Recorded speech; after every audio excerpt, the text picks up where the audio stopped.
welcome today. My guest is Brent Orrell, resident fellow at the American Enterprise Institute, which, correct me if I'm wrong, is a public policy think tank located in Washington, D.C., but somebody whose work is extremely relevant to conversations around criminal justice reform and around how we look at corrections in some of our communities. So welcome, Mr. Eargle. Thank you, Brent. Thank you for joining us today. But I have to ask, did I get the description of the American Enterprise Institute correct? And what is a resident fellow? Okay, yes, you did get it correct. AEI, the American Enterprise Institute, is a nonprofit public policy research organization, which you can just call a think tank. And we have scholars working in almost every imaginable area of public policy. I'm not going to give you the number because it changes, but I think it's around 150 of us. And I work there as a fellow. We have a distinction between fellows and scholars. Scholars are people who have PhDs, and fellows do not have PhDs. So I am a fellow. I don't have a PhD. I sort of earned my stripes in this business through a career in the federal government and in the private sector. I was in the federal government for 22 years, working both on Capitol Hill and in the George W. Bush administration, which is where I got involved with the criminal justice reform issue, actually through the Department of Labor. So that's been my main area of interest, is the connection between where it started anyway, is the connection between employment and recidivism, whether jobs are part of an overall approach to reentry that can help people be more successful when they begin their transition back from prison. Oh, okay. So that's how your sort of life intersected. The communities issue and the criminal justice issue was around mostly employment. Has that been a focus of yours over the years? I know you mentioned you worked in the federal government. I think you worked Department of Labor. So is it just something that is passionate of yours, or just a occupation of yours? You know, it was one of these. It was a little bit serendipitous, my sort of landing on this issue. When I came into the Bush administration, it was right just a couple of weeks before 9/11, which really turned everything upside down. You know, this was meant to be what I was working on. The faith-based and community initiative at DOL was meant to be the sort of legacy domestic policy initiative of the Bush administration, and then we went to war, and so a lot of things got kind of put on hold. And so I decided, since nobody was really paying a whole lot of attention to what I was doing at the moment, I just decided I'm just going to go on a little bit of a tour to cities around the country and talk with community leaders about what was on their mind. You know, what are the big issues, particularly in urban areas? What are the big issues facing urban communities, urban neighborhoods, urban families? And this issue of reentry kept coming up over and over and over again. You know, that what I was hearing from these pastors and nonprofit leaders and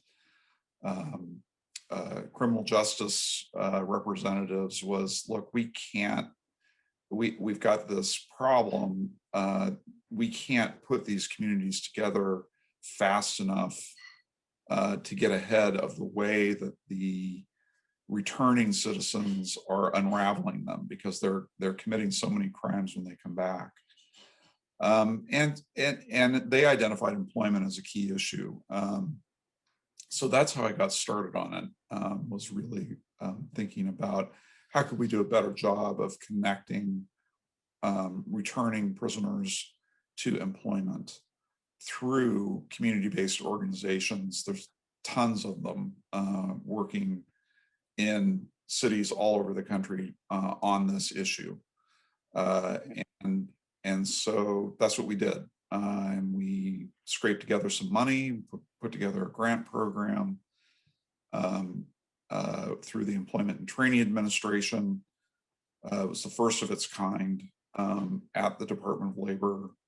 They had some work. They did some work on people with criminal records, but nothing very significant. And then we that actually turned into a paragraph in the 2004 State of the Union address. And the president picked up the issue and asked for a big expansion of that program. And then that turned into the Second Chance Act. That it created a bipartisan coalition behind criminal justice reform. So that became the Second Chance Act and really anchored that issue in both parties, so that it was criminal justice had almost always in the past been a fight between Democrats and Republicans, with Republicans sort of focusing on the public safety side of the issue, and Democrats focusing elsewhere, not less on public safety, more on kind of the social services side. So that kind of brought the two sides together, and that coalition is actually still in existence. I would, that was the coalition that pushed through the First Step Act a year and a half ago. And we'll be working, I think, in the coming months of the new Biden administration on more kind of criminal justice reform proposals around policing and prisons and prevention. So anyway, that was my kind of my pathway into the issue and how I've seen it develop over time. Well, certainly kudos to you. I mean, First Step Act being I would consider a landmark legislation, and to think that the impetus of that is just a diversion from a lack of oversight of some of the administration. I have to say that's a pretty incredible story. Thank you for sharing that. And sure. And my other kudos to you for creating a bipartisan coalition. It seems increasingly more and more difficult these days to create that kind of bipartisanship. Yeah. Though I do find this tends to be the one issue that can cross party lines, right? Because of what you said, right? The public safety aspect also intersecting with the social service aspect. To go back to something you said around the need for that bipartisan support, and really focusing on just how do you approach labor from an individual standpoint, but also there's this aggregate need for workers as well. So maybe the starting point for your impetus was, how do I help these people? But I know I read a recent study that was done here in Kentucky that says 1 in 4 workers by 2025 will be a justice involved individual. So it almost has become it almost has gone from a micro issue to a macro issue, when now you're staring at a workforce that has all been involved with the justice support. Were you able to delve into that at all during your time with the Department of Labor, or was it's more just focused on how do we create individual paths for these people? Yeah, so I mean, obviously, we had to pay a lot of attention to that. I mean, we in 2001, if you'll recall, we hit a recession after the terrorist attacks. We had a recession, and that set things back. Immediately before that, though, we were really in a full employment economy, so there was a lot of pressure on the system to try to figure out where we're going to find these workers. Businesses were willing to take. They were willing to consider hiring people who did have criminal records in a way that they hadn't been before. Then we hit a recession, in a more flush labor market from the employer's standpoint. They're not quite so desperate. So that was, you've got that creates, how do you get your guy or woman who has a criminal justice is involved in the criminal justice system to the top of a very thick stack of applications. That was really hard, and that was where the community-based organizations that could go out and develop relationships with employers came into play. What we realized in talking with employers, we did some focus groups with employers. And what we realized, we realized before we sat down with them that there were challenges, that they had challenges associated with hiring people with criminal records. Most of those related to liability. Would that employee commit another crime against a fellow employee or a customer, and leave them on the hook for a big liability lawsuit? You only need a few of those for a lot of employers to step back and say, I'm just not willing to take the risk. So we said, we understand, in these focus groups, we understand your challenge with this. How could we make it easier? And what they responded to was this notion that if a person with a criminal record came to them looking for a job in a partnership relationship with a community-based organization that was willing to vouch for the character of the person and was willing to take on some of the burden of dealing with all of the non-work related issues that people have when they're coming home from prison.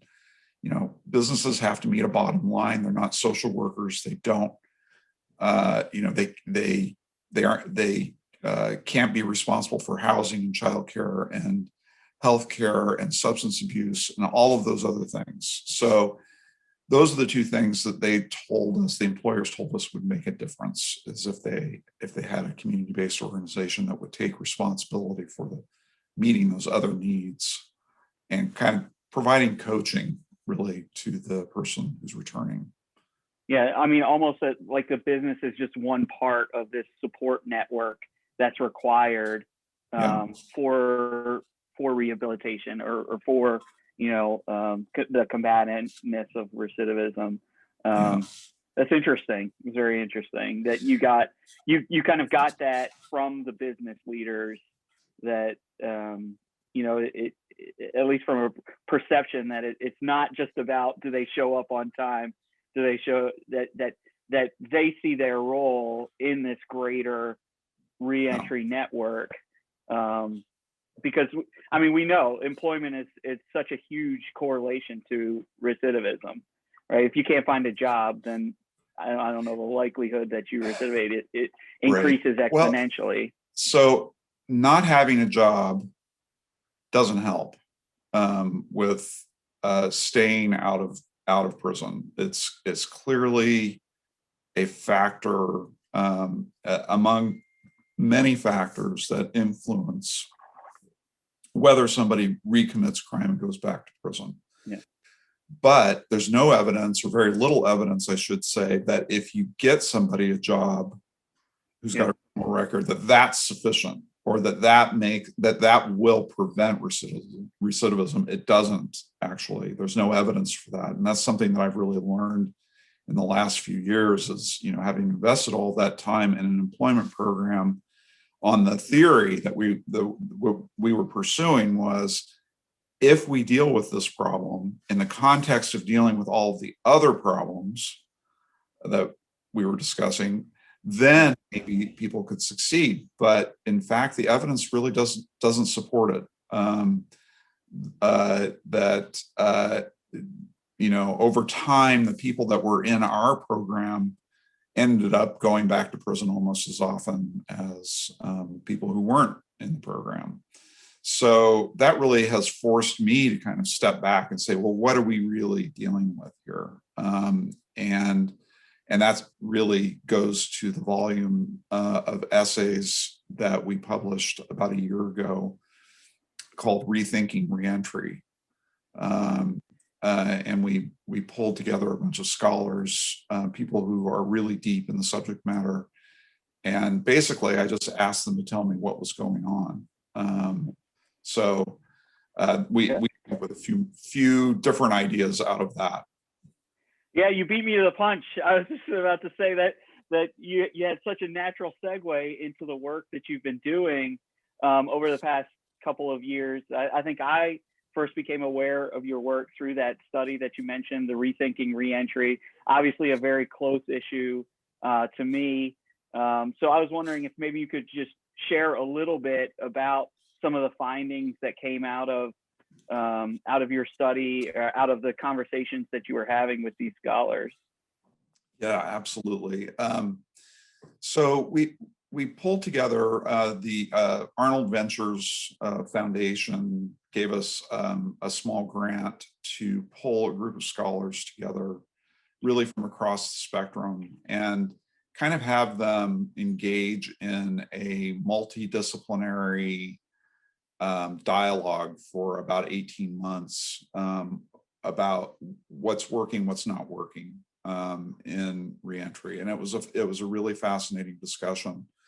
And kind of the foundation of that discussion was the contribution of a researcher by the name of Pam Lattimore at the Research Triangle Institute in Raleigh, North Carolina.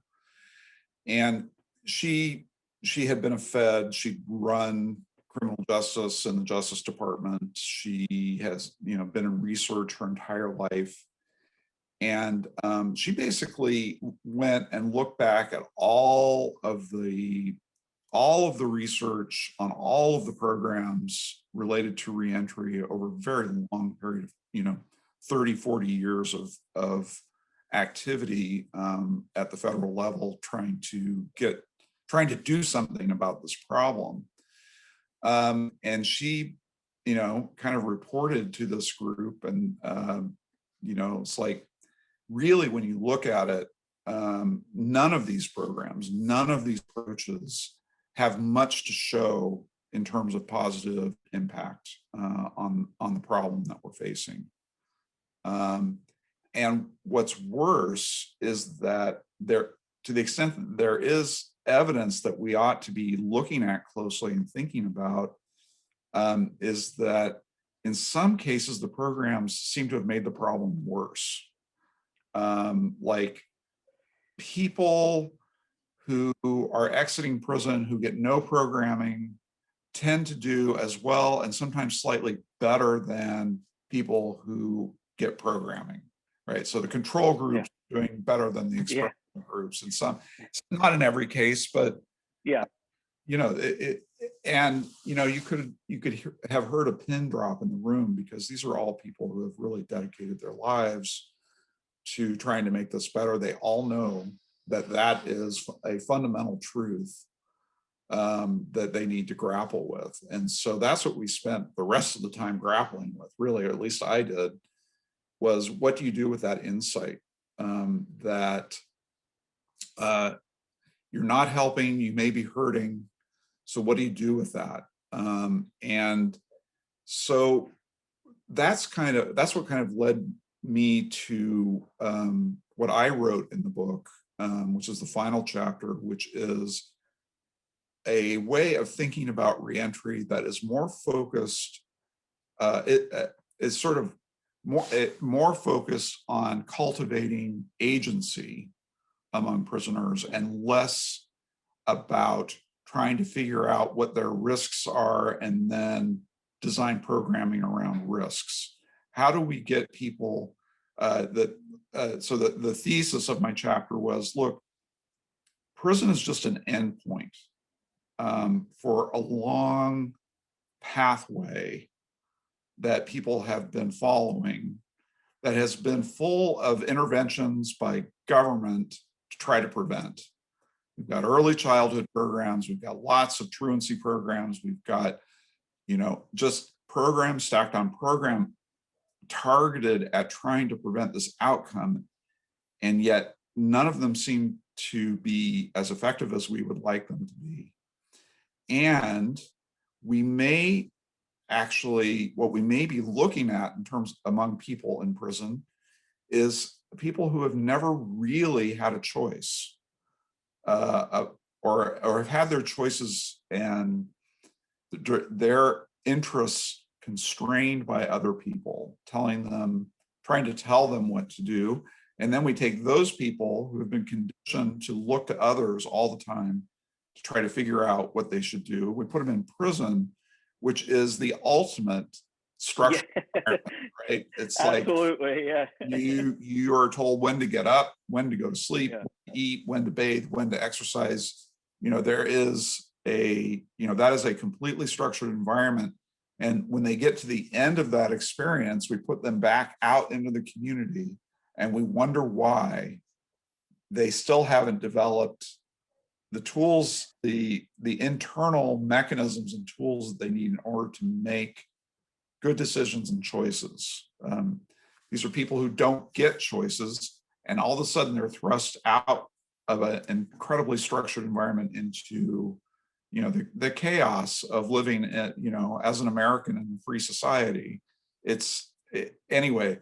So we kind of took that insight and said, well, what would we need to do if we wanted to reshape the incarceration experience to help people prepare, not for a job or for, to get education per se, but how do we help them develop kind of the tools that they need in order to become self-directed people rather than we're always looking to others for direction about what they ought to do. So we know that there are a few kind of individual things that seem to work, or there's at least some glimmers of evidence that they seem to work. One of the most important is cognitive behavioral therapy, like the actual psychological therapeutic process seems to be useful for people in prison. Yeah. Okay. So what I proposed was, on an experimental basis, that we think about standing up within prisons units within prisons that are more or less completely isolated from the rest of the prison, that are cognitive behavioral therapy units. So you apply to get in.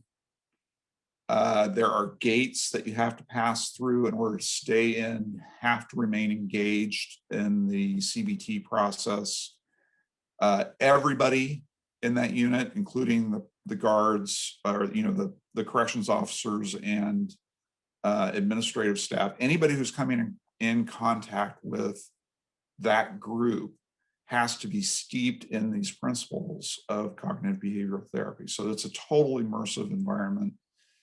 And then while they're going through this kind of day in and day out intensive process designed to kind of reshape the way that people think and how they perceive the world, they've also got somebody who's working with them to develop an exit plan. But it's an exit plan that is built on the aspirations and desires of the individual rather than what we tell them we think they need. What's their top priority? So they develop a sense of ownership over that plan. And then the final stage, when they exit, assuming that everything, they get through the whole thing, when they exit the prison, they get a voucher. And it's worth, we spend about 8 to 10,000 on our reentry per person on our reentry programs. So get a voucher for $5,000 and you get to decide how you're going to spend that money within some constraints. You know, you can't. Yeah. Yeah. Blow It's just you've complete got to freedom. justify. Can't You've got to handle the golden justify ticket it. without. It's got to be related to your plan, your reentry Yeah. plan for training or education or housing or transportation, whatever it is that you said, I got to have, in order to succeed, I have to have these things. And then you go out and you find those things and you pay for them out of that account. So again, trying to build those cognitive links of personal agency, choice, and self-direction, and see if that works. I don't know if it'll work or not. Yeah. Um, Well, I think one of the things I love about that approach is the individualistic basis, right? You know, I didn't grow up in corrections. I'm not from corrections, but one of the things I see just as an outsider looking in is the challenges in sort of one size fits all approach, right? Here's your felony, here's your time. Without taking a lot into account regarding the personal circumstances or the context around it. And so one of the huge components in cognitive behavioral therapy is unpacking that context, right? What decisions have you made that have led you to the point that you're at, and so what individual concepts can you apply to get you back into a place where you are, you put it so much better than I did, but that you're creating a personal agency, right? That you have that sense of responsibility, that you have that sense of belonging, that you have that sense of pride and contribution to society. And so I love that. I love that what you're starting to look at and what you're starting to unpack now is a more individualistic plan.